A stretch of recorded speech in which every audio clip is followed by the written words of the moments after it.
신약성경 로마서 10장 13절부터 15절까지 함께 읽도록 하겠습니다. 누구든지 주의 이름을 부르는 자는 구원을 받으리라. 그런즉 그들이 믿지 아니하는 이를 어찌 부르리요? 듣지도 못한 이를 어찌 믿으리요? 전파하는 자가 없이 어찌 들으리요? 보내심을 받지 아니하였으면 어찌 전파하리요? 기록된 바 아름답도다 좋은 소식을 전하는 자들의 발이여 함과 같으니라. 아멘.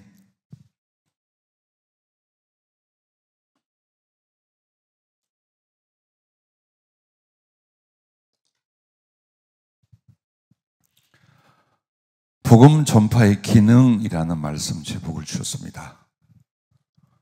복음을 전할 때에 그 역할, 그 기능이 어떤 것들이 있는지 그걸 말씀하는 겁니다.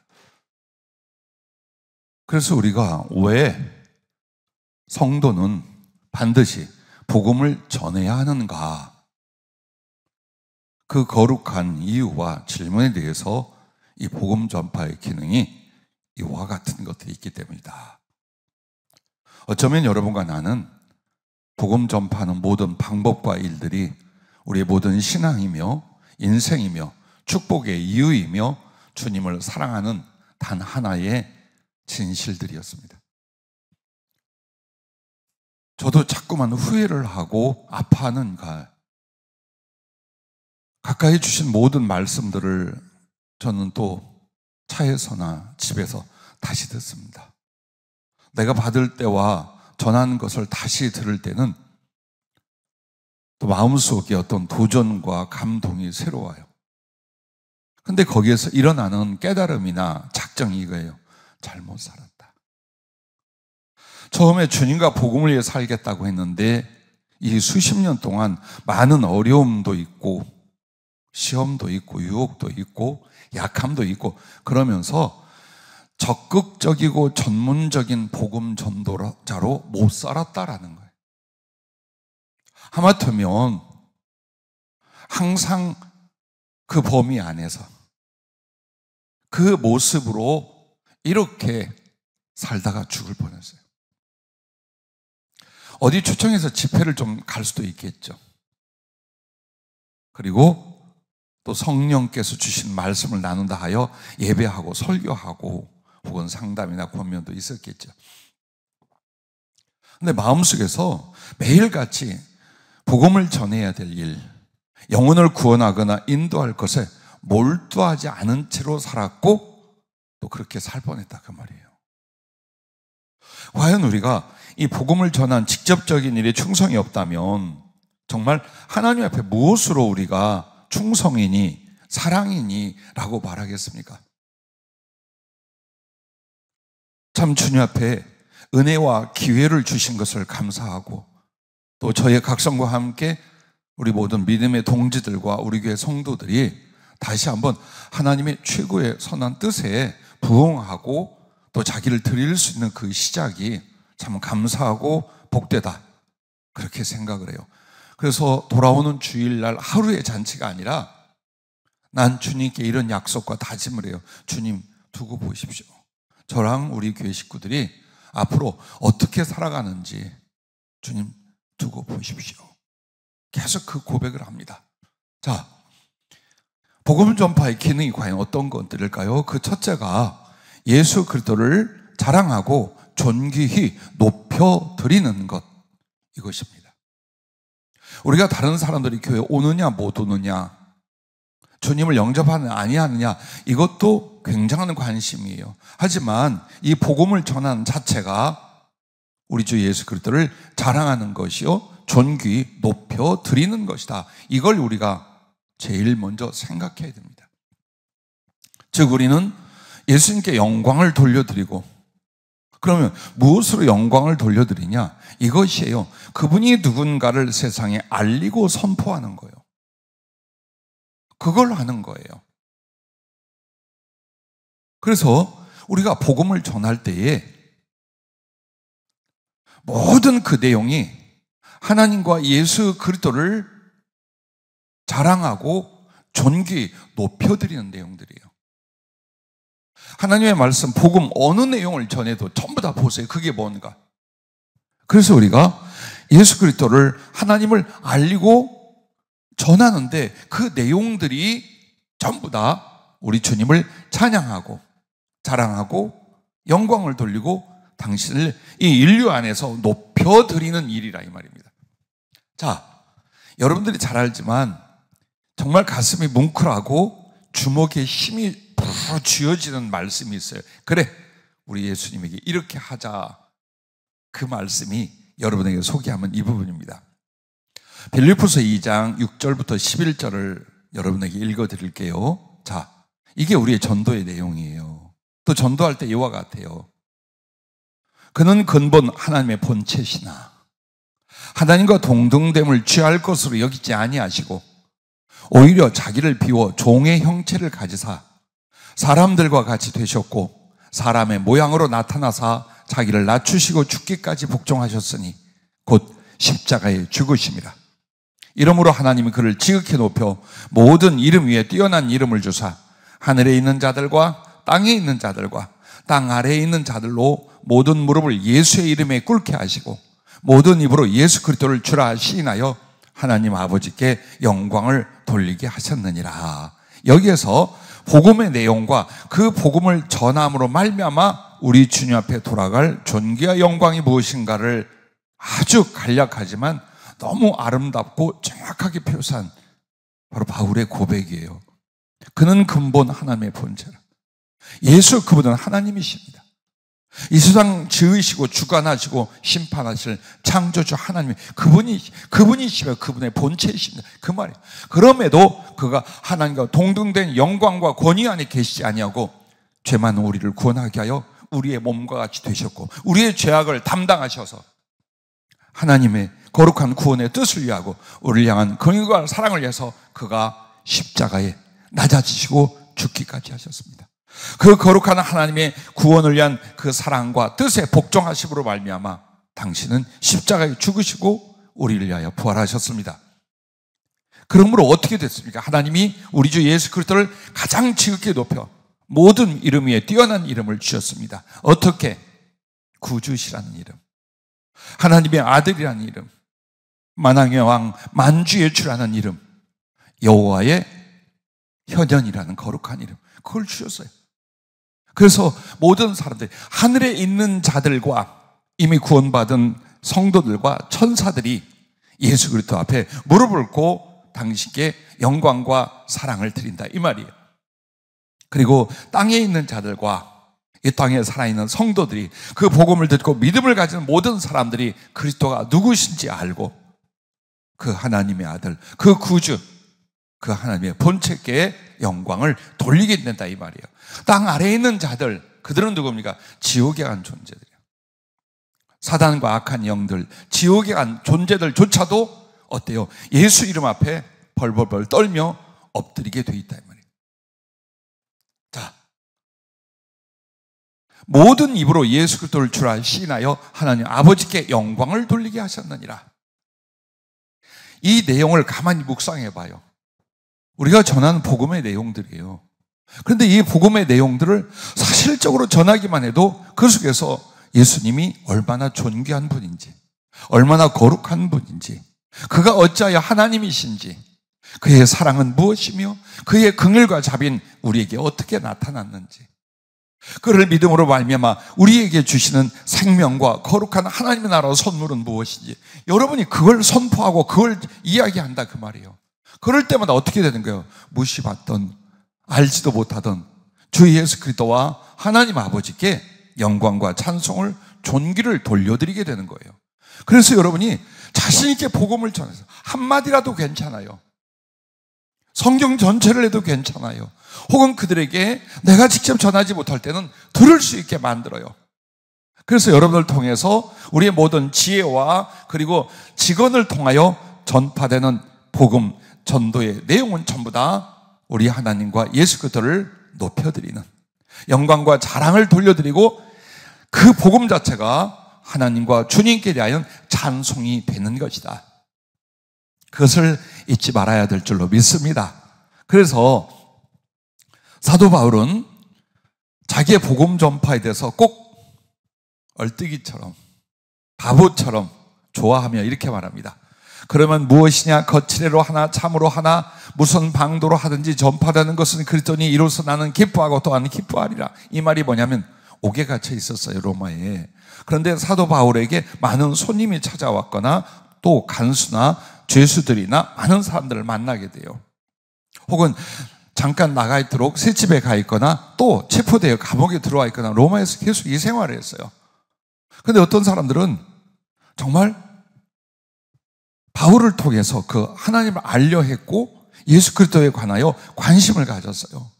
그래서 그들이 그 말씀을 들으면서 믿음을 갖게 되고 또 바울에게 전해들은 예수 그리스도를 그들이 또 전도하기 시작을 했어요. 너무 이게 좋았어. 매를 맞고 고문을 당하고 굶주리고 추위에 떨며 늙은 노구 참 비참한 상황에서도 가슴은 막 불이 붙은 어떻게든지 예수님이 자랑되고 존귀 높여지고. 근데 또 어떤 사람들은 바울을 미워하고 비난하기 위해서 예수님을 자꾸 비난하고 예수에 대하여 부정하고 예수. 근데 이것도 좋아 죽겠네. 자, 미치려면 이렇게 미쳐야 돼요. 그래, 너는 그따위 말을 하지만 그걸 통해서 네가 예수님이 하나님이라는 사실에 대하여 너는 믿지 않지만 그리스도가 십자가에 달리셨고 부활에 관한 네가 말하는구나. 난 좋아 죽겠다. 아주 춤이라도 추겠다.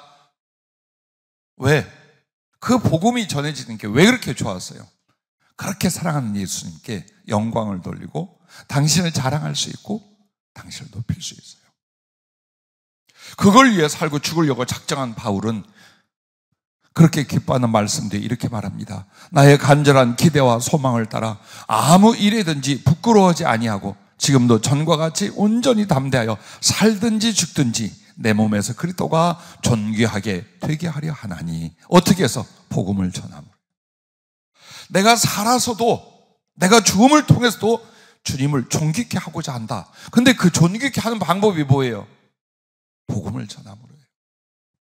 여러분과 내가 예수님을 사랑한다면, 그분이 우리의 하나님이요 우리의 구주라는 사실을 믿는다면 그분을 자랑하십시오. 그분을 정말 모든 존재들 앞에 많이 높이십시오. 그래봐야 없는 말을 하는 것이 아니라 예수님에 관한 작은 정보, 작은 지식, 작은 경험이지만 그것은 인간들에게 이 세상에서 예수 그리스도를 존귀케 하는 유일한 방법이라는 것. 그래서 여러분과 나는 그들이 듣든지 믿든지 안 믿든지 이거부터 먼저 생각하지 말고 내가 예수님에 관한 말을 하는 것이 예수님을 자랑하고 예수님을 사랑하고 예수님을 높이는 것이다. 할렐루야. 이렇게 바르게 진리를 따라 미쳐갈 수 있기를 바랍니다. 할렐루야. 자, 그래서 여러분과 내가 우리 주님 복음을 전하기 위해 앞에 있을 때에 예수님께서 이런 말씀을 했어요. 누구든지 나와 내 말을 부끄러워하면 인자도 자기와 아버지와 거룩한 천사들의 영광으로 올 때에 그 사람을 부끄러워하리라. 그러면 여러분, 우리가 주님과 주님의 말씀을 부끄러워한다는 게 뭘까요? 부끄러워 안 하잖아요. 너무나 고마워하고 기뻐하잖아요. 근데 부끄러워하는 경우가 있어요. 그게 언제냐? 전도하지 않을 때예요. 왜 말하지 않느냐? 왜 전도하지 않느냐?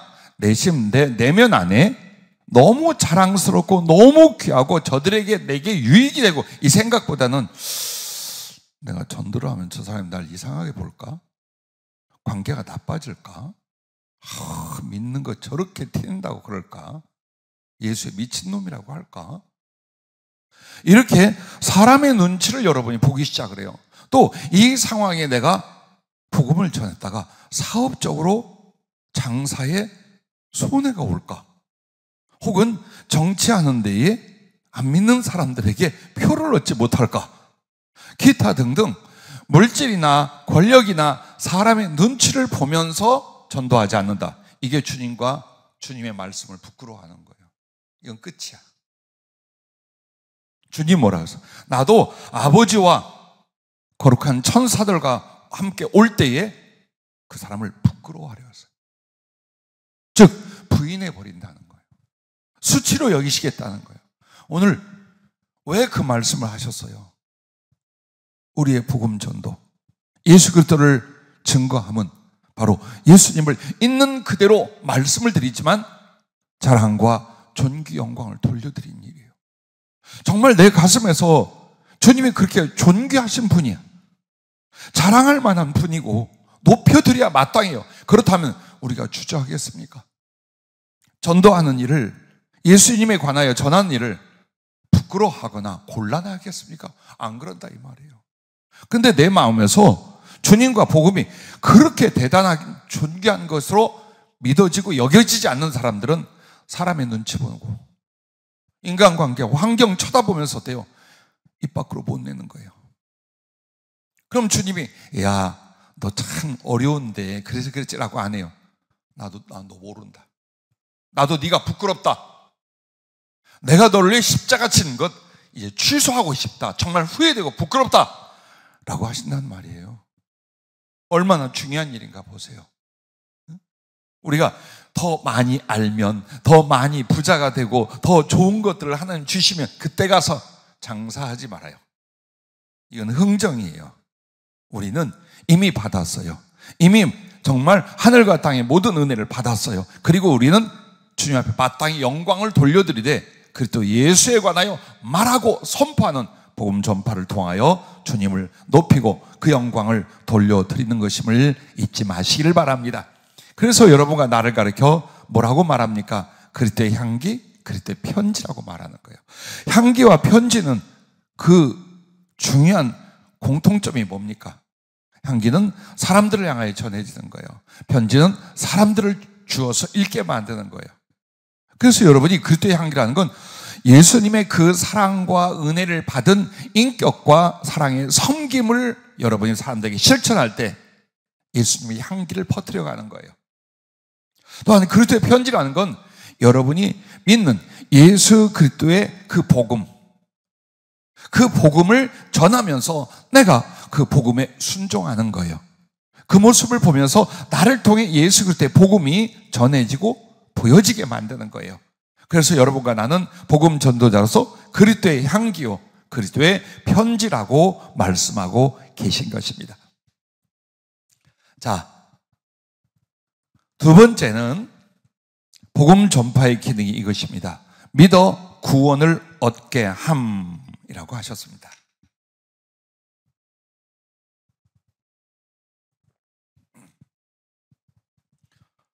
우리가 예수 그리스도를 말씀하고 전할 때에 어떤 일이 보냐? 그들에게 믿음이 일어나고 믿음을 갖는 사람은 당연히 죄 사함과 생명을 얻는 구원이 일어나게 된다라는 것입니다. 그래서 오늘 말씀을 보세요. 로마서 10장 8절부터 10절까지 먼저 읽어보면 이런 말씀입니다. 그러면 무엇을 말하느냐? 말씀이 네게 가까워 네 입에 있으며 네 마음에 있다 하였으니 곧 우리가 전파하는 믿음의 말씀이라. 즉 하나님과 구원의 은혜, 진리는 어디에 있느냐? 우리가 듣고 우리가 말하는 우리의 마음에 있는 바로 그 말씀으로 말미암는다.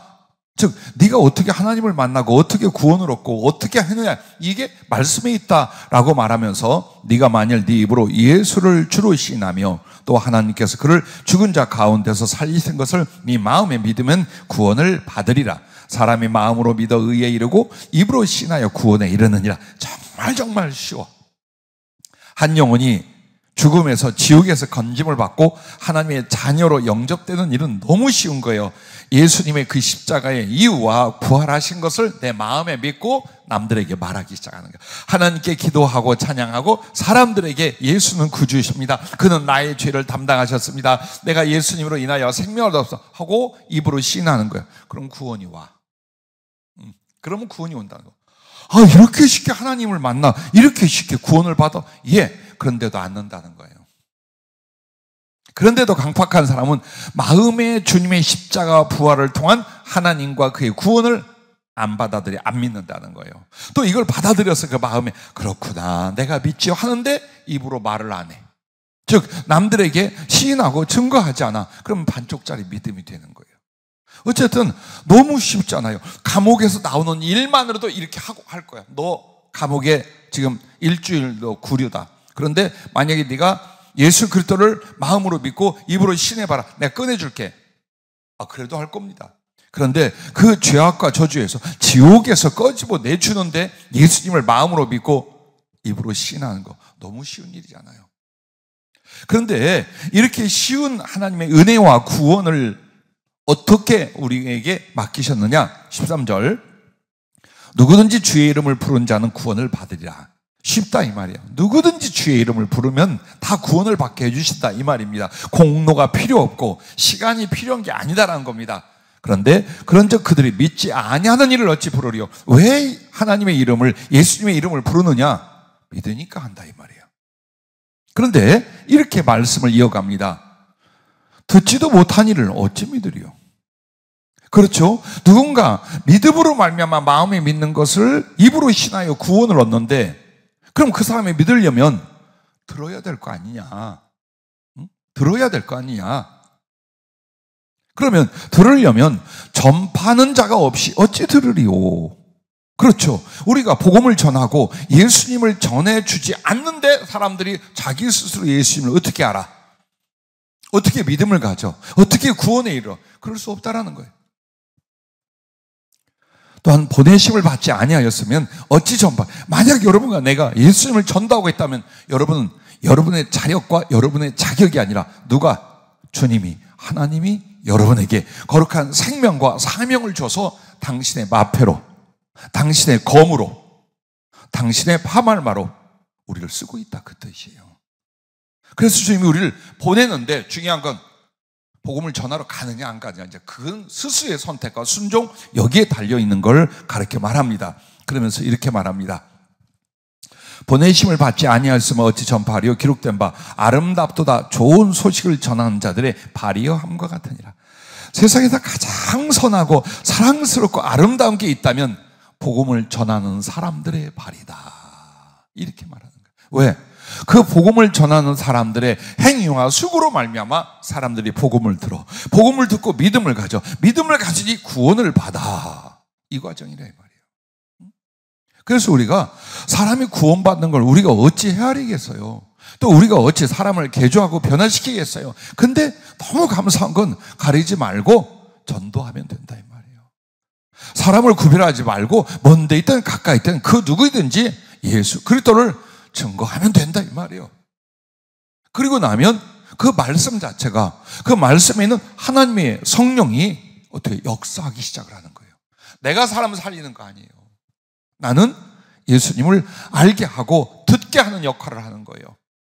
그리고 나면 그 알고 들은 그 복음이, 그 복음 안에 있는 하나님의 생명과 성령이 사람을 감화하고 회개하고 믿음 주고 변화시키는 역할을 그분들이 하십니다. 할렐루야. 다만 그러면 말씀 자체가, 성령 자체가 알아서 그렇게 않는다고 했잖아요. 계속. 왜? 우리는 계속 구원을 진행해 나가는 과정이요, 그 구원의 진행 과정에서 성숙이라는 게 있고 사랑을 통하여, 충성을 통하여 이제 장체, 어떤 영혼으로 부활하여 하나님의 영광과 지위와 상급을 결정하는 것, 그게 이 과정이에요. 근데 이 과정을 전부 뭘로 하냐? 사랑의 복음 전파로 한다 이 말이에요. 영혼의 성수도 사랑의 복음 전파를 통해서 하고, 그리고 하나님 나라에서 받을 상급과 부활, 영광의 지위도 우리가 이 땅에서 어떤 사랑으로 말미암아 영혼들을 살려간 이 과정이 있느냐, 이걸로 한다 이 말이에요. 또한 나의 구원도 그 말이에요. 내 마음속에 그냥 예수님은 하나님, 그가 십자가에 달리 우리의 죄를 위해 죽으시고 부활하셨단다, 믿으면 구원을 받는다, 이것만 기억하고 있다 구원받는 게 아니에요. 이제 그 들어온 구원의 씨가 이제 성숙하고 익어가는 과정이 뭡니까? 예수님을 사랑하여 복음을 직접 전하는 그 거룩한 삶과 행위예요.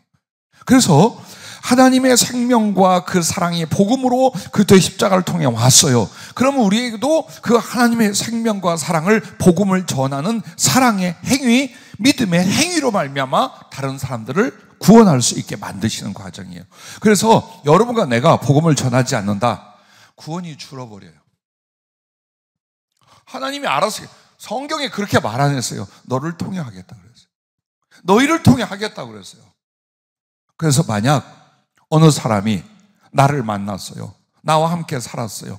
그런데 그들이 예수님을 몰라 죄 가운데 죽어 지옥에 갔어요. 그러면 주님이 우리 끌어다가 그 핏값을 너한테 묻겠다 그랬어요. 네가 말만 해줬어도, 네가 조금만 권했어. 그 사람 살릴 수 있었어. 그런데 너 그 사람 죽든 말든 지옥 가든 너 그냥 왔지. 그 사람이 죽은, 그 사람이 지옥 간 책임을 너한테 묻겠다라고 했어요. 사랑은 축복이에요. 생명이에요. 그러나 책임이에요. 그래서 여러분과 내가 살릴 수 있는데 내가 하는 것처럼 하지 말고 어떤 것만 하면 돼요? 전하기만 하면 돼요. 혹은 들을 수 있도록 인도하기만 하면 돼요. 그러므로 모든 사람과의 관계에서 사랑을 추구하세요. 그 사랑으로 말미암아 심령을 열며 복음 전할 기회를 만들어 놓고 그 사람이 듣게 하든지 내가 듣도록 전하든지 하는 거예요. 그리고 나면 그 말씀이, 그 하나님의 성령이 역사하셔서 구원할 자를 구원하시고 역사할 곳에서 역사하게 된다라는 것입니다. 여러분과 내가 말씀이 뭔가를 알아야 돼요. 우리가 전하는, 내가 이거 전도한다고, 이거 뭐 주제는 이렇게 뭐 성경도 잘, 성경 누가 잘 모르고 살랬어? 응? 마르고도 할 때로 성경 읽고 설교하고 해놓고 성경 모른다고 그러면 어떻게 해? 어느 목사님이, 그 교수님이 저희 그 대학원대 그런 얘기를 하시더라고요. 전도사님들 성경 초등학교 교과서를 공부하듯만 해도 엄청나게 깨닫고 큰 지식을 갖습니다. 이 말을 한번 하셔요. 그러면 우리는 그 정도도 안 한다는 거예요. 초등학생들이 교과서 들여다보고 공부하는 정도도 안 한다는 거예요. 하나님의 진리요, 하나님의 생명이요, 이 안에 모든 지혜와 생명과 하나님이 계신데 우리는 그걸 믿고 그걸 사모하는 사람도 돼요. 이거 뭘? 그래서 전도할 때 되면 이제 여러분은 정말 말씀에 대해 어떤 사람인가가 나오는 거예요. 정말 내가 말씀을 사랑하고 그 말씀으로 구원받은 사람인지, 혹은 말씀이 내 안에 있는 사람인지, 이게 이제 여러분 점검이 되기 시작하는 거예요. 어쨌든 내게 작든 많든 전할 때 전하세요. 성경 어디 몇 장 몇 절이라고 말 안 해도 돼요. 성경에 관한 내용, 복음의 내용을 말하면 되는 거예요, 여러분이요. 조금 단어가 틀려도 괜찮아요. 앞뒤가 안 맞아도 괜찮아요. 예를 들어서 뭐 이렇게 말해놓고 그 난리 나고 뒤집어는 사람도 있어요. 이삭이 아브라함을 낳고, 그것도 어느 저기 교회에 부흥회를 갔어요, 집사님이. 근데 이 양반이 옛날 과거가 아주 화려해. 그런 사람이 깨지고 부서져 예수 믿었다니까 성령을 받게 했는데 가서 말하기를 이삭이 아브라함을 낳고, 근데 깔깔 난리가 났더래요. 내가 뭘 말을 잘못했나? 그래도 주님이 책망 안 해.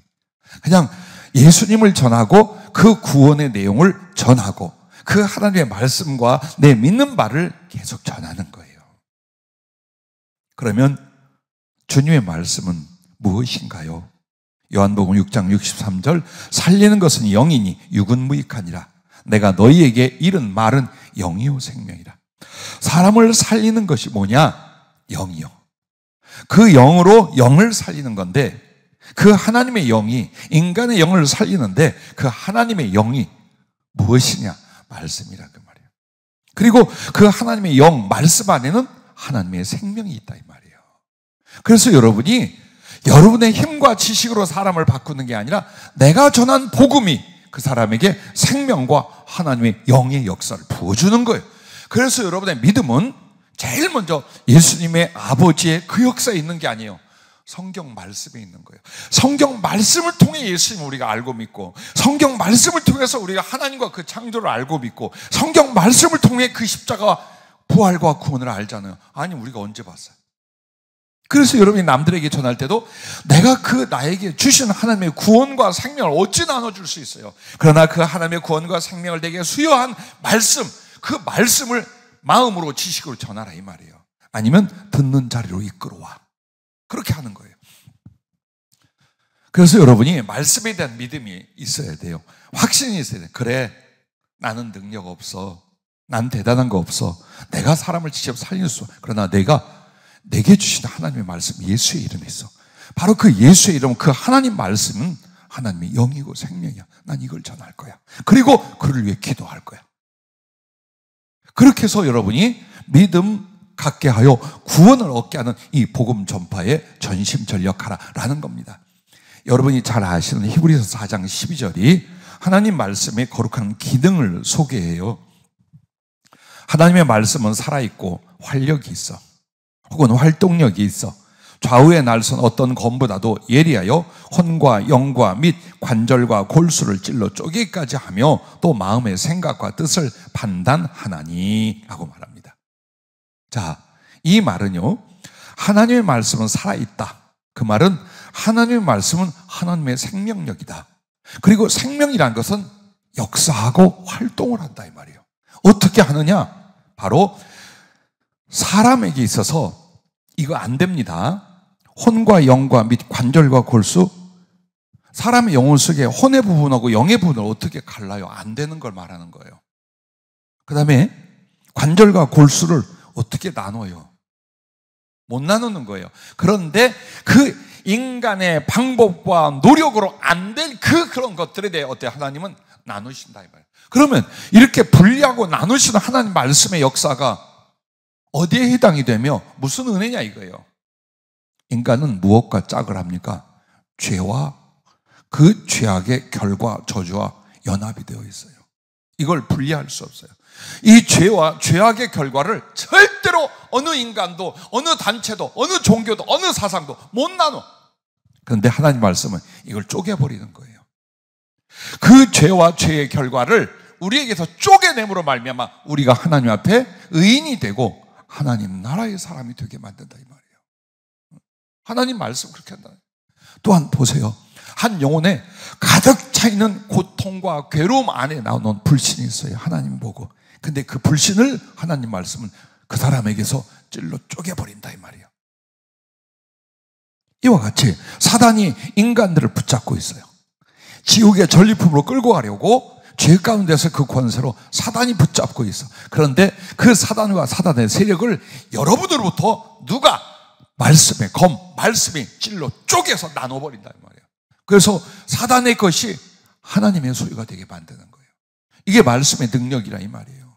죽음에서 생명으로 분리를 시켜버리고, 이게 바로 하나님 말씀이 그 찔러 쪼갠다는 뜻이 그 말이에요. 그래서 여러분이 어떻게 하라? 전하기만 해라. 듣게만 해라. 읽을 수만 있게 해라. 어떻게든 사람들에게 예수 그리스도의 복음을 듣고 읽고 깨닫게만 해라. 그리하고 나면 말씀 자체가 영혼을 구원하며 변화시킬 것이다. 할렐루야. 얼마나 쉬워요. 얼마나 쉬워. 그래서 여러분과 나는 사람들에게 육체는 배불리 먹었는지 몰라요. 근데 그 영혼은 쫄쫄 굶고 목이 말라 죽어가고 있어요. 근데 바로 하나님 말씀이 생명수이며 생명의 양식이에요. 여러분이 그걸 먹이는 거예요. 그래서 그걸 먹고 나면 하나님 안에서 하나님이라는 생명의 어떤 기운이 일어나기 시작을 해. 굶던 아기에게 젖을 물리듯, 며칠 동안 굶은 길거리의 사람에게 밥 한 술 먹이듯 하나님 말씀은 그렇게 해서 점진적으로 이 사람을 살게 하고 소성시키기 시작을 하는 거예요. 그래서 여러분이 한 번 전하는 것도 족하지 말아요. 계속 지혜롭게 사랑스럽게 사랑과 함께 계속 나누세요. 틈만 나면 한마디라도 한 시간이라도 자꾸 전해줘요. 먹고 마시고 먹고 마시고. 죽어가던 기아로 죽어가던 사람이 한 끼 먹는다고 살아나나요? 아니지. 근데 먹고 마시고 하루, 일주일, 한 달, 두 달 살아나. 하나님 말씀이 그와 같고 복음이 그와 같은 거예요. 동시에 저 사람들은 황무지 밭이에요. 근데 거기에다가 뭘 하느냐? 생명의 씨를 뿌리는 거예요. 씨를 뿌려놓으면 처음에는 아무것도 없는 것 같아요. 근데 몇 주 지나잖아요. 농사를 짓는 걸 구경, 내가 농사 졌다는 말은 못하고 농사 짓는 거 구경 많이 했어요. 어머니하고 형님들 따라다니면서. 근데 씨를 이렇게 밭에다 호미로 처음에는 그 괭이로 파서 고랑을 내고 심어요. 호미로 깔짝깔짝 덮어놔요. 저게. 근데 얼마 지나잖아요. 파란 것이 이렇게 나와. 떡잎이요. 그 신비한 거 어려워서 봤어요. 거기에 뿅 나오더니 이파리가 이렇게 벌어져. 조금 있으면 싹이 이렇게 가지가 나오기 시작해요. 그래 한 달쯤 지나면 나무처럼 커. 자, 생명을 주님은 왜 식물이라든지 인간이나 동물이나 이런 것들에게 생명을 줬을까요? 하나님의 생명도 그처럼 사람에게 들어갔을 때 자라나는 과정이 있다는 거예요. 근데 그 자라나게 할 수 있는 게 뭐냐? 말씀이라는 거예요. 그래서 말씀을 듣고 말씀이 사람 속에 들어가잖아요. 하나님과 그 생명이 그 속에서 점점 자라나는 거예요. 모친 이야기를 오늘도 잠시 성경 공부 시간에 들었는데, 우리 어머니가 60이 넘어 거의 70 가까이에 저희 전도를 통해 주님을 영접을 했어요. 그리고 성령을 받고 천국을 다녀오고 놀라운 은혜를 경험하시고 열심히, 하여튼 당신의 가족, 자식 혹은 이웃, 아는 사람, 모르는 사람과 열심히 전도하셨어요. 어느 날 어머니가 그 얘기를 해요. 나 어려서 주일학교 다녔어. 니네 큰 누나도 내가 다녔던 교회에 주일학교 보냈었어. 완전히 불교와 미신 우상에 찌들어 두 분이 살았어요. 큰 누님도 그랬고 우리 어머니는 더 그랬고. 그런데 주님을 영접하고 나서 그 얘기를 하는 거예요. 선교사님이 세운 군산의 개복교라고 있는데 이게 100몇십 년 됐을 거예요. 거기에 어머니가 8살, 9살 그때 그야말로 양학을 배우러, 한글 배우고 공부를 시켜주기 때문에 교회를 다녔대요. 그러다 큰 사고를 당해서 흉터가 지금도 있다 그래요. 평생에 불교니 석가모니니 다른 말을 했지만 자기 속에 있는 믿음은 누구를 향한 거예요? 그 어렴풋이 들었던 그 하나님에 대한 믿음이 그런 방식으로 방황하고 있었던 거예요. 큰 누나도 불교 대장인데 가끔 내 앞에서 찬송가, 예수, 이게 뭐야? 이게 대체 뭐야? 나 어머니와 아버지가 헌금 줘서 개복교회 주일학교 다녔다 그래요. 끝내는 그 말씀들이 떠나질 않아요. 마지막 80 넘어 올해도 살았죠. 90까지 가까이 가는데 암으로 돌아가셨어요, 큰 누이는. 근데 그 몇 년 전에 회개하기 시작을 하더라고요. 자기가 믿어왔던 그 내용이 예수님에 관한 것과 하나님에 관한 것을 잘 몰랐다는 걸 알기 시작하는 거예요. 나는 수없이 봤어요. 그들에게 한 것은 기적을 체험시킨 게 아니었어요. 자꾸 말씀을 듣게 했고 어렸을 때 들었던 그 말씀이 어느 날 생각나게 하시는 거예요. 그래서 여러분과 내가 사람을 구원할 수 있다. 뭘로? 하나님 말씀으로, 복음으로 가능하다는 것 여러분 믿으시기 바랍니다. 그래서 주님이 여러분에게 책임을 묻는다는 거예요. 말씀이 얼마나 많이 받고 알고 있어요. 그 말씀으로 여러분 이 은혜를 다 봤어. 근데 입 다 굳게 다물어. 배영리 집사, 그지? 응. 이제 닥치는 대로 예수님을 자랑하고 전할 수 있기를 바랍니다. 우리가 왜 복음을 전해? 그 복음 전파의 기능이 바로 믿어 구원을 얻게 하기 때문에 그와 같은 줄로 믿으시길 바랍니다. 그래서 여러분과 내 세 번째는 이거예요. 복음 전파의 기능은 믿지 않는 자들에게 경고가 됨, 이 부분이에요.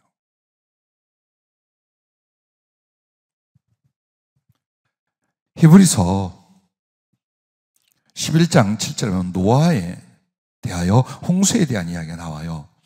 믿음으로 노아는 아직 보이지 않는 일에 경고하심을 받아 경외함으로 방주를 준비하여 그 집을 구원하였으니 이로 말미암아 세상을 정죄하고 믿음을 따른 의의 상속자가 되었느니라 라고 말합니다. 자, 그가 120년의 시간이 있었어요. 그런데 배를 120년 동안 만든 건 아니고 이제 자기의 자식을 낳고 자식들과 그 동역을 할 만큼 되니까 그 시간 중에 한 절반 내지는 3분의 1 정도 배를 지었다고 볼 수 있죠. 근데 그 배를 어디다 지었을까요? 육지에다 짓고 있는 거예요. 지금 축구장보다 더 커요. 어마어마한 큰 배를 짓고 있는 거예요. 몇십 년 짓고 있는 거예요. 사람들이 다 와서 안 물어봤겠어요? 이게 뭡니까? 왜 이 짓을 합니까? 그때마다 하나님의 말씀하신 그 경고를 세상에 전했어요. 그래서 노아는 누구냐? 직종이 뭐냐? 농사꾼입니까? 목축업자입니까? 선박업을 했습니까? 아니요. 하나님의 경고를 전하는 자였어요. 그는 하나님 앞에서 이 죄악된 세상에 계속해서 그들에게 하나님의 복음을, 하나님의 경고를 전하기 시작했어요. 세상을 정죄하고라는 말이 뭡니까? 죄가 무엇인가를 깨우쳤다는 뜻이에요. 정말 하나님의 살아계신과 이 죄로 말미암아 올 심판에 대해서 경고했고, 하나님의 구원으로 말미암아 이 방주에 계속해서 전했어요. 결국 그렇게 하나님의 경고, 하나님의 복음을 전해들은 건 자기와 자기 가족 8밖에 없었어요. 나머지는 전부 다 물에 수장되고 제 갈 곳으로 갔겠죠.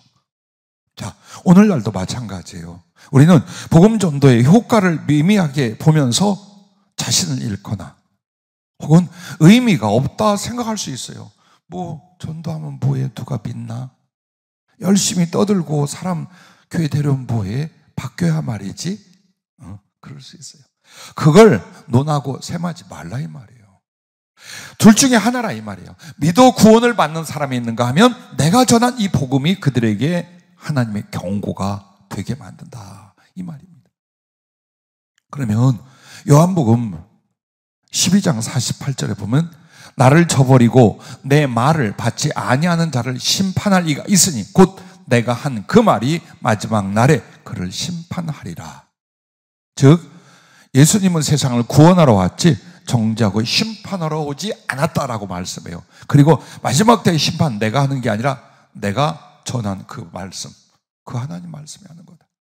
그래서 그런데 또 그럼 예수님이 하시죠? 아니라 전하여 믿음으로 구원받게 하는 것도 우리를 통하여 하나님의 끝까지 오래 참으심 안에서 하는 경고도 여러분의 복음 전도를 인하여 하는 거예요. 그래서 이걸 명심드려야 돼요. 여러분은 노아처럼 정말 이 세상에 믿음으로 구원받게 하는 일과 아니면 마지막 경고를 하고 있다. 하나님이 누구신지, 하나님의 심판이 무엇인지, 죄가 무엇인지, 의가 무엇인지 이 경고를 하나님 앞에 하고 있다는 걸 여러분이 아셔야 돼요. 그러면 하나님의 경고, 우리가 전하는 복음이 믿지 아니함으로 경고가 될 때 이 경고의 필요에 2가지가 있어요. 하나는 회개하여 돌아서게 하는 거예요. 단지 복음만을 말하는 게 아니라 이제부터는 어느 쪽으로 더 갑니까? 심판에 대해서 갑니다. 솔직히 그렇게 하면서까지 어떻게 합니까? 어떻게 해서라도 회개하고 돌아서 한 명이라도 더 구원 얻게 하여 계속해서 좋은 말만 하는 게 아니라 경고의 메시지, 경고의 복음도 전하는 거예요. 왜? 베드로후서 3장 9절에 하나님의 마음, 주님의 마음은 이것입니다. 오직 주께서는 너희를 대하여 오래 참으사 아무도 멸망하지 아니하고 다 회개하게 이르기를 원하시느니라. 그 경고는 이제 함정이 아니에요. 함정이 아니에요. 주님이 끝까지 참아서 멸망치 않고 회개하여 구원하게 하려고 기다려주시는 거예요. 그래서 회개하여 돌아서게 함이고 그 다음에는 심판의 근거가 되는 거예요. 아, 나 몰랐습니다. 나 하나님 계신지 몰랐습니다. 구원이 뭔지 몰랐습니다 라는 말을 못하게 하는 거예요. 내가 너에게 이 복음을 전했고 내 종들이 너희에게 나의 심판을 전했느니라. 네가 어느 날 어느 때에 누가 너에게 전도했으며 너는 설교를 들었을 것이며 너는 권면을 받지 않았느냐. 그래서 우리가 전한 하나님 말씀이 경고라는 뜻은 마지막까지 기다리고 참고 회개시키는 하나님의 그 애절한 긍휼이며 동시에 마지막 때 이제 끝까지 가면 뭐가 돼요? 심판의 근거, 심판의 내용이 되는 거예요. 이걸 그의 백성들, 그의 종들을 통해 주님은 전하고 이루게 하신다라는 것을 잊지 마시기를 바랍니다. 자, 마지막 4번째는 복음 전파의 기능이 이것입니다. 세상에 하나님 나라를 확장함입니다. 여러분과 내가 자주 말씀을 받는 마태복음 6장 33절은 그런즉 너희는 먼저 그의 나라와 그의 의를 구하라. 그리하면 이 모든 것을 너희에게 더하시리라 라고 말합니다. 그러면 하나님의 의, 하나님의 나라가 뭘까요? 또 그것을 구하고 지향하는 삶이 뭘까요? 하나님의 의는 하나님의 나라는요 같이 하나님의 의는 구원의 시작이요 구원받기 위하여 하나님께 우리의 죄를 사하시고 우리의 존재를 의롭게 하신 거예요. 그리고 그 의가 이제 거룩한 인격과 성품으로 성화되기 시작하는 과정이에요. 이걸 구하라는 거예요. 그러면서 동시에 나는 무엇이 되는 거예요? 하나님의 나라가 되고 이렇게 우리를 구원하신 그리스도의 사랑과 복음을 전함으로 또 우리가 뭘 하는 거예요? 나 자신에게 하나님의 의를 구하고 저 사람을 통해서 하나님 나라를 구하고 하나님 나라를 이루어가게 만드는 거예요. 결국 뭐냐? 내가 복음으로 변화되는 것이요 또 복음을 전하여 저 사람들을 변화시키는 것. 그게 하나님의 나라와 하나님의 의를 구하는 딱 이거 하나야.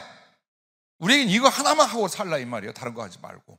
그리하면 이 모든 것을 너에게 더하시라. 먹고 마시고 쓰고 치료받고 세상에서 사랑하고 가정 이루고 하나님의 사업하고 다 하게 해준다. 그리고 하나님의 나라와 하나님의 의와 하늘의 영광과 상급도 그걸 통해 준다 이 말이에요.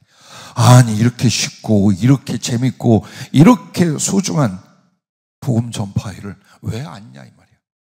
응? 왜 안 넣냐. 그래서 우리가 영적으로 궁핍하면요 삶의 궁핍도 와요. 인간관계의 인맥적 궁핍도 와요. 그렇게 되게 돼 있어요. 그래서 위로부터 받는 성령의 은혜와 하나님 말씀을 고이고이 간직하고 적용하고 열심히 전하면 열심히 전하기만 하나 전하는 만큼 자기를 또 만들잖아요. 사랑으로 만들고 거룩으로 만들고 회개하고 믿음 챙기고 말씀 챙기고 그래서 기도하고 이렇게 해서 이 영혼이 구원에 이르고 성숙해지는 거예요. 복을 받고 상을 받을 수 있는 기능이 어디에서 와요? 복음 전파하는 과정에 다 온다 이 말이에요. 그래서 주님이 복음 전파하는 일만 해라. 그거 하나만 해봐라. 다 된다 이 말이에요. 자, 마태복음 13장 19절 말씀을 여러분에게 소개를 하면 이런 말씀이에요. 씨 뿌리는 비유로 주님이 말씀을 하신 뒤에 여러분과 나에게 의미심장한 말씀을 두 단어를 통해서 하고 계셔요. 그게 뭐냐면 아무나 천국 말씀을 듣고 깨닫지 못할 때는 악한 자가 와서 그 마음에 뿌려진 것을 빼앗나니 이는 곧 길가에 뿌려진 자요. 길가라 하면 사람들이 밟고 다녀서 우마차가 다녀서 딱딱하게 굳어진 땅을 말해요. 여기에 씨가 이렇게 파서 심는 것도 아니고 쭉쭉 뿌리는 씨인데 어쩌다가 그쪽으로 떨어졌어. 얘는 죽어. 어떻게? 말라 죽거나 공중의 새가 와서 쪼아먹거나. 그럼 이 말씀을 가지고 주님은 두 부분에 대해서 말한 거예요. 아무나 천국 말씀을 듣고 깨닫지 못할 때 악한 자가 와서 그만 뿌려진 것을 빼앗나니. 자, 이 말은요 하나님의 나라, 이 땅에서 이루어지는 하나님의 나라 혹은 영혼 구원은 뭐냐? 말씀 싸움이라는 거예요. 말씀의 전쟁이라는 거예요. 한마디로 복음의 전쟁이라. 그 복음이 전해져서 받아들이지만 이 사람은 구원받고 그 사람이 누가 되는 거예요? 그 사람과 그 사람의 삶과 영역이 하나님 나라가 되는 거예요. 그러나 하나님 말씀 불이 전했는데 이 사람이 받아들이질 않아. 깨닫지도 않아. 관심이 없어. 그럼 마귀가 말씀을 빼앗아 이 사람을 구원받지 못하여 자기 지옥, 자기 곁에 자기 소유로 데려가는 거예요. 이 땅은 그런 곳이에요. 그러므로 다른 거 아니에요. 물질적 힘 아니에요. 정치도 아니며 민족과 나라의 국경도 아니에요. 무슨 싸움? 말씀, 복음 싸움이다. 천국의 비밀, 천국의 말씀을 전하여 사람을 살려 그 사람이 하나님 나라, 그 사람 인생과 모든 역할이 하나님 나라가 되게 하는. 그런데 전한 말씀을 못 받게 하거나 못 믿게만 사단이 하면 말씀 못 받게만 해도 말씀을 못 믿게만 해도 이 사람은 지옥의 권세, 사단의 나라가 되는 거예요. 그래서 여러분과 내가 영적 싸움이라는 게 뭡니까? 복음을 전하고 그 복음이 나를 지배하고 그 복음이 다른 사람을 지배하게 만드는 거예요. 그래서 그 사람이 바로 하나님의 나라요, 하나님의 소유요, 그리고 그 사람 존재 모든 역할과 영향력이 하나님 나라가 되는 거예요. 그런데 어떤 사람이 하나님 말씀을 전해도 들어도 흘러다녀도 안 믿어, 안 받아들여. 그럼 이 사람은 사단이 잡았어. 사단의 소유예요. 그리고 이 사람의 존재와 역할 전체가 더 뭐냐? 사단의 나라와 사단의 기능의 역할을 하는 거예요. 한 가족이라도 마찬가지예요, 솔직히. 그래서 여러분과 내가 정말 이스라엘 팔레스타인을 봐요. 우크라이나 러시아를 봐요. 그리고 그 외에도 전쟁과 소요가 지금 세계 곳곳에 일어나고 있어요. 우리나라도 언제 핵전쟁이 일어날지 몰라요, 솔직히. 너무 우리가 믿음이 좋아서 편안하게 살지만 세계에서 제일 위험한 나라 중에 하나가 사실 우리나라예요. 그런데 그게 무서운 게 아니다 이 말이에요. 그게 큰일이 아니다 이 말이에요. 영적 싸움, 그리고 영혼의 싸움이 있는데 그 싸움의 무기, 싸움의 판도가 어디에 있어요? 복음이 전해져 받아들일 거냐, 그 복음을 못 믿게 하여 빼앗을 것이냐. 이게 바로 하늘의 싸움, 사단의 싸움이에요. 근데 그 하나님의 거룩한 영적 전쟁의 용사가 누구? 여러분이야. 여러분은 하나님의 군대고 복음의 용사들이에요. 회피하면 안 돼요. 도망치면 안 돼요. 변명도 안 돼요. 생각해봐. 내가 조금만 땀 흘리면, 조금만 더 울면, 조금만 더 피 흘리면 얼마나 많은 사람을 살려낼지 몰라요. 그러므로 하나님 나라가 얼마나 온전히 성취되어 하나님께 영광을 돌릴지 몰라요. 여러분과 나는 예수 그리스도께서 피로 값주고 사서 하나님께 드렸어요. 그래서 하나님 나라의 왕 같은 족속이요, 제사장이요, 하나님의 소유와 나라가 되겠어요. 이와 같이 우리도 이제 그리스도의 피의 복음으로 말미암아 다른 영혼들을 사서 우리 하나님 앞에 왕 같은 족속이요, 제사장이요, 그분의 나라요, 소유로 드리는 거예요. 그럼 그 사람이 드려지면서 동시에 그 사람의 모든 영역과 존재는 하나님 나라와 하나님 나라의 영광, 그 영향을 미치면서 하나님께 영광을 돌리게 돼 있어요. 자, 여기에 여러분과 내가 부름을 받은 거예요. 그런데도 전도 안 해? 그런데도 예수님 증거 안 해? 다른 일을 하면서도? 아니요, 그럴 수 없죠. 자, 그래서 씨 뿌림의 비유가 나온 말씀이에요. 하나님의 말씀이 씨라면 어디에 뿌려요? 심령, 영혼들에게 뿌리는 거예요. 그래서 그 복음이 영이요 생명이요 사람을 구원해. 그런데 마귀란 놈은 어떻게 해요? 졸게 만들어, 딴짓하게 만들어, 안 믿게 만들어, 회의를 갖게 해.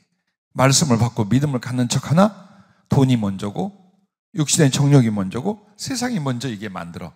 혹은 자기의 감정이나 자존심 때문에 홀딱홀딱 뒤집어지게 만들어. 이런 식으로 해서 어떻게 해서라도 그 안에 복음이 전해지지 않게 만드는 거예요. 이 싸움을 지금 여러분과 내가 하고 있어요. 그러므로 하나님 나라가 무엇입니까? 하나님을 모시고 하나님을 위하여 사는 것이요. 그러므로 하나님이 은혜와 그의 모든 은총을 베풀어 그의 뜻을 이루는 그 공간, 그 사람, 그 상황인 줄로 압니다. 요셉 때 보십시오. 7년 풍년이 있고 7년 흉년이 있었어요. 어떤 게 이겼어요? 풍년이 이겼죠. 그 7년 풍년 어떻게 해서 이겼어요? 그 7년 풍년의 곡식들을 어마어마하게 저장했고 지혜롭게 필요에 따라 나눴어요. 이게 오늘 교회와 우리가 하나님 말씀의 풍년, 하나님 말씀의 넉넉함, 하나님 말씀의 풍성이 교회와 우리들 안에 거하게 만드는 거예요. 그렇게 해서 줄인 사람들에게, 구원을 필요한 사람들에게 그것을 나눠주는 거예요. 파는 거예요. 값없이 사랑의 대가로 파는 거예요. 그리하여 애굽의 사람들을 구원하고 가나안의 사람들을 구원하고 각국의 사람들을 구원한 것처럼 오늘 복음이 그 역할을 하는 거예요. 그럼 7년 흉년이 뭘까요? 사단의 공격이라 이 말이에요. 말씀의 양식을 없애는, 말씀의 양식을 씨가 말라버리게 하는 이 사단의 공격. 그래서 살아, 교회도 다니고 니네 행복하게 살아. 근데 하나님 말씀은 기억도 못하고 따라 행하지도 못하게 만드는 거예요. 그것만 하면 이기는 거예요. 이게 바로 말씀의 전쟁, 복음의 전쟁이라는 거예요. 그래서 요셉의 풍년 7년과 요셉의 흉년 7년이 사단의 진영에서 말씀의 양식을 없애버리는 것과 하나님의 사람들과 그 은혜의 지혜 안에서 충분히 아무리 흉년을 가지고 와봐라, 아무리 하나님 말씀을 못 듣게 하고 못 전하게 해봐라, 우리는 퍼주고 나눠주고 다 살린다. 그걸 제시한 거예요. 주일날 요셉에 대한 이야기가 하나님 말씀 복음에 대한 이야기로 했죠. 오늘 또 이야기를 하시는 거예요. 봐라, 이게 무슨 싸움인가 봐라. 너희들의 영적 싸움, 매일같이 하나님의 용사라고 하는 말이 뭔 줄 아느냐? 이 복음으로 싸우는 거다. 그러므로 여러분과 나는 주님 나라를 위하여 내가 할 그 나라예요. 복음 전파로 모든 충성을 이루어갈 수 있기를 바랍니다. 자, 이 세상과 개인을 죄악과 사단의 세력에서 깨끗이 씻는 그 물로 더러운 걸 씻는 그 기능이 뭐냐? 하나님 말씀이에요. 그래서 세례를 주는 것도 사실 물로 씻는 게 아니에요. 말씀으로 씻어 깨끗게 하고 성령으로 다시 나게 하는 거예요. 그래서 하나님 말씀은 성령과 말씀이 연합이 돼서 성령으로 거듭난 것이나 말씀으로 다시 난 것이나 같아. 그러니 한 사람 한 사람 그렇게 하면서 세계적인 역사와 문화와 그리고 생존 가운데도 하나님 말씀 어때요? 전부 다 죄에서 하나님을 향하여, 흉악에서 의를 향하여, 이기적인 사람들을 사랑을 향하여 변화시킨 역할도 우리가 전한 복음을 통해 이루어 나간다는 것을 잊지 마시길 바랍니다. 그러므로 말씀은 주님이요, 주님의 몸이요, 곧 주님의 나라인 줄로 압니다. 그래서 주님은요, 복음 전도자의 충성으로 사는 성도에게 땅과 하늘에서 최고의 상을 주시는데 이렇게 표현을 하셨어요.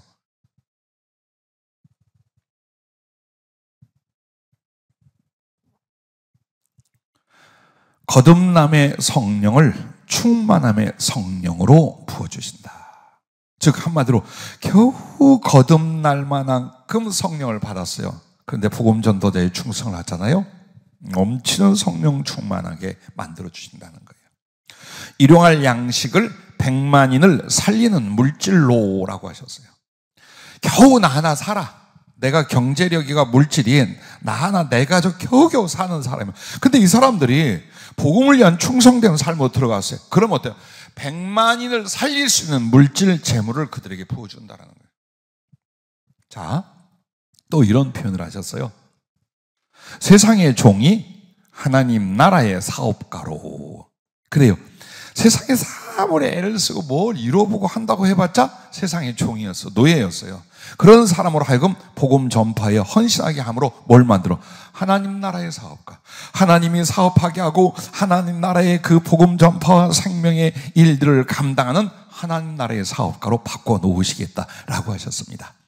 자, 또 성경으로 생각하던 상상이 주님을 직접 만나고 동행하는 실상으로 바뀌게 만듭니다. 여러분과 내가 예수님이 누구, 하나님 나라가 무엇, 그 사랑이 어떤 것, 그걸 성경을 가지고 생각하고 상상하는 정도예요. 이러고 살아. 그런데 정말 주님을 위한 복음에 충성된 사람이 되어가잖아요. 그럼 주님이 나타나기 시작하는 거예요. 그에게 당신을 나타내. 그래서 보고 듣고 만지고 경험하고 정말 예수님을 체험하며 동행하는 그 성경 말씀이 실상으로 그에게 이루어진다. 이게 주님의 상이요 상급이라 하셨습니다. 자, 겨우 구원을 받을 믿음이 세상을 구원할 능력으로 라고 했습니다. 자기 하나 겨우 구원받을 만큼의 믿음이었는데 열심히 복음 전파하고 영혼들을 구원하려 하잖아요. 그럼 어때요? 나의 믿음이 수없이 많은 영혼들을 구원할 만큼의 믿음으로 하나님이 상승시킨다라는 것입니다. 그리고 끝으로 이렇게 표현하셨어요. 진주문으로 들어갈 영혼이 하나님 보좌로라고 했습니다. 진주문은 여러분이 아는 것처럼 천국 첫 번째 문이에요. 거기 들어가면 됐어요. 뭘 한 게 있어야지 하나님 앞에. 하나님 나라는 철저하죠. 상급제예요. 여러분이 아셔야 돼요. 하나님 나라 가면 내 마음대로 내 멋대로 다 내가 누리고 내가 소유하는 거 아니에요. 진리는 분명히 이렇게 하면 하늘나라는 무엇이다? 상급제예요. 구원도 주실 모든 것도 상급이에요. 그러면 상이 뭐냐? 자기의 공로에 따라. 믿음과 구원의 은혜는 은혜로 받았어요. 그러나 그 뒤부터는 이제 어떻게 됩니까? 여러분의 사랑의 수고와 충성이 상급을 이루어가게 만들고 보화를 이루어가게 만든다 이 말이에요. 그래서 하나님 나라에 들어가면 이 사람이 하늘나라 통과해서 그게 진주문을 들어간 거예요. 여기서 이제 있는 거야 그대로. 그렇게 있어요. 누리고. 그런데 어떤 사람들은 진주문을 통과하여 생명수 강을 건너서 하나님의 보좌가 있는 수정 같은 유리바다를 건너 하나님의 보좌 앞이 아니라 하나님의 보좌 옆, 하나님의 보좌와 함께 앉는 영광을 주신다. 근데 이게 전부 다 뭘로 말미암아? 복음 전파의 사랑과 충성 이것으로 라고 하셨습니다. 왜 그렇게 주는지 이제 우리가 이해가 되죠. 왜 복음 전파하는데 그렇게 사는 사람들을 주님이 이렇게 기뻐하고 사랑스러우고 복을 줄까? 앞에 네 가지를 보세요. 우리가 전한 복음이, 우리의 전도의 삶이 하나님께 무엇을 하는가를 보십시오. 세상에 무엇을 나타낸가를 보십시오. 그래서 주님은 자기의 삶도 있고 세상의 욕망과 걱정도 있고 그렇게들 살아 예수 믿어. 그런데 어떤 사람들은 정말 주님과 복음을 위하여 자기의 힘과 마음, 목숨과 인생을 드리기 시작했어요. 주님의 마음과 눈이 누구에게? 그 사람들에게 가는 거예요. 그러므로 한 주간 남았지만 평생으로 이어져 갈 수 있기를 바랍니다. 기도하겠습니다.